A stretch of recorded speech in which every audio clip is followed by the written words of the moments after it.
7월 한 달 동안 태양광 시장은 큰 변화를 맞았습니다. S&P는 여름철 전력 수요 증가 등의 영향으로 140원대를 돌파했고 고정 가격 계약 상한가와 원격 제어 의무 확대 등 주요 정책도 잇따라 발표됐는데요. 오늘은 2026년 7월 S&P REC 현물 시장 동향과 함께 발전 사업자분들이 꼭 알아야 할 시장 변화와 대응 전략까지 정리해드리겠습니다. 잠깐! 불안한 태양광 시장. 나만 손해보는 건 아닐까 걱정되시죠? 중요한 건 내 발전소에 맞는 수익 전략입니다. RPS 폐지 자료집부터 1:1 맞춤 수익 제한까지 지금 바로 고정 댓글에서 내 발전소에 맞는 자료집과 혜택을 확인하고 이 영상 끝까지 시청하세요.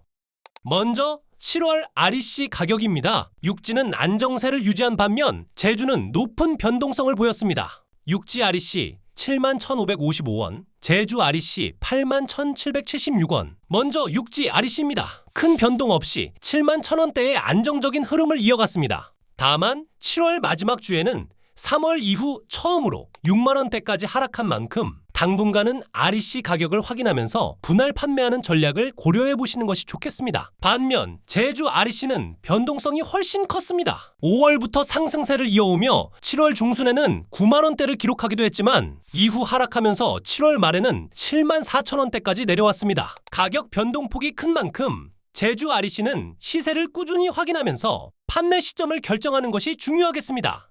이번엔 S&P 가격입니다. S&P가 큰 폭으로 상승하면서 7월에는 REC보다 S&P 수익의 영향이 더욱 크게 나타난 한 달이었습니다. 육지와 제주 모두 지난달보다 약 20원 상승하며 큰 폭의 오름세를 보였는데요. 육지 S&P 133.22원, 제주 S&P 133.42원. 월 초에는 100에서 120원대에서 시작했지만 중순 이후 폭염으로 냉방 수요가 급증하면서 육지와 제주 모두 최고 141원까지 상승했습니다. 이번 S&P 상승은 여름철 전력 수요 증가와 국제 유가 상승의 영향으로 분석됩니다. 실제로 전력 예비율은 6월 평균 27.2%에서 7월에는 23.5%로 낮아졌고 S&P 상승이 본격화된 7월 중순에는 20% 안팎까지 떨어지며 전력 수요 증가가 확인됐습니다. 이제 7월 시장 이슈를 살펴보겠습니다. 이번 달은 가격 변화뿐 아니라 태양광 시장의 방향을 바꿀 주요 정책들이 잇따라 발표됐습니다. 고정 가격 계약, 중도 해지 검토부터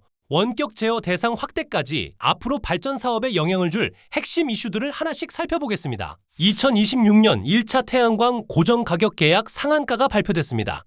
이번 입찰의 기준 전력 거래 가격은 킬로와트아워당 86.35원으로 결정됐고 상한가는 육지 킬로와트아워당 147.686원, 제주 킬로와트아워당 152.092원로 확정됐습니다. 육지 기준 상한가는 지난해보다 약 5% 낮아지며 처음으로 140원대까지 내려왔습니다. 탄소 검증 모듈 우대 가격도 조정됐습니다. 1등급 모듈은 킬로와트아워당 16원으로 4원 인상됐고 2등급은 킬로와트아워당 7원으로 2원 인하됐습니다. 등급 간 차이를 확대해 고효율, 저탄소 모듈 사용을 더욱 장려하는 방향입니다. 예상보다 낮은 상한가가 발표되면서 고정 가격 계약에 참여할지 현물 시장에 남을지 고민하는 사업자분들이 많으실 텐데요. 이번 상한가만 보고 결정하기보다는 현재 S&P REC 현물 시장 흐름과 앞으로 재생에너지 입찰 제도에서 기대할 수 있는 수익까지 함께 비교해 보신 뒤 판단하시는 것을 추천드립니다. 원격 제어 의무 대상이 확대됩니다. 정부가 전력 개통 안정화를 위해 재생에너지 원격 감시 제어 의무 대상을 기존 90kW 이상에서 50kW 이상 설비까지 확대하는 개정을 추진하고 있습니다. 이번 개정이 시행되면 전체 재생에너지 접속 용량의 약 95%가 원격 제어 감시망에 포함됩니다. 특히 50에서 90kW 규모 발전소 운영자분들은 제어 장치 설치 비용이 부담되실 수 있는데요. 이번 개정안에서는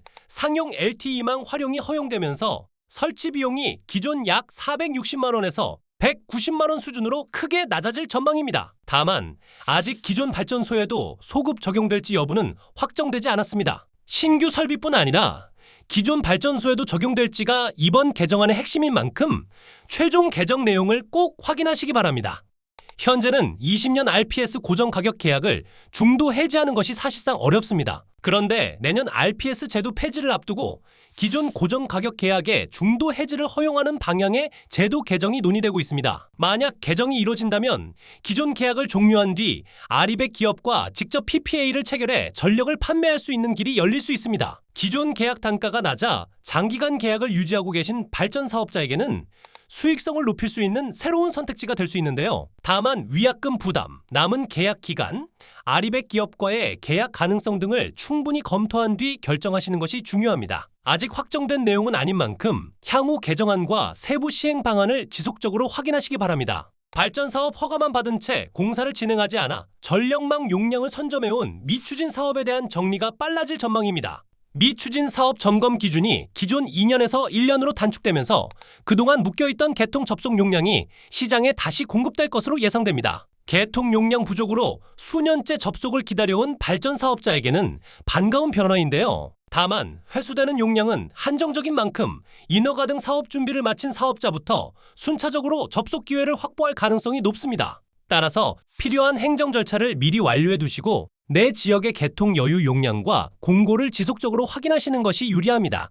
7월 시장 정리해 보겠습니다. REC 육지 71,555원, 제주 81,776원, S&P 육지 133.22원, 제주 133.42원. 그 결과 S&P와 REC 합산 가격은 킬로와트아워당 육지 약 204원, 제주 약 214원을 기록하며 상반기보다 수익성이 개선됐습니다. 하지만 단기적인 가격 상승만 보고 안심하기에는 이릅니다. S&P 상승으로 수익성이 개선된 동시에 앞으로의 시장 변화를 준비해야 한다는 신호를 확인할 수 있었기 때문인데요. 2027년 RPS 제도 폐지와 재생에너지 입찰제도 도입 등 전력시장 구조가 크게 바뀔 예정인 만큼 앞으로는 시장 변화에 맞는 수익 전략이 더욱 중요해질 전망입니다. 내 발전소에 맞는 수익 전략이 궁금하시다면 아래 고정 댓글을 통해 해줌으로 편하게 문의해주세요.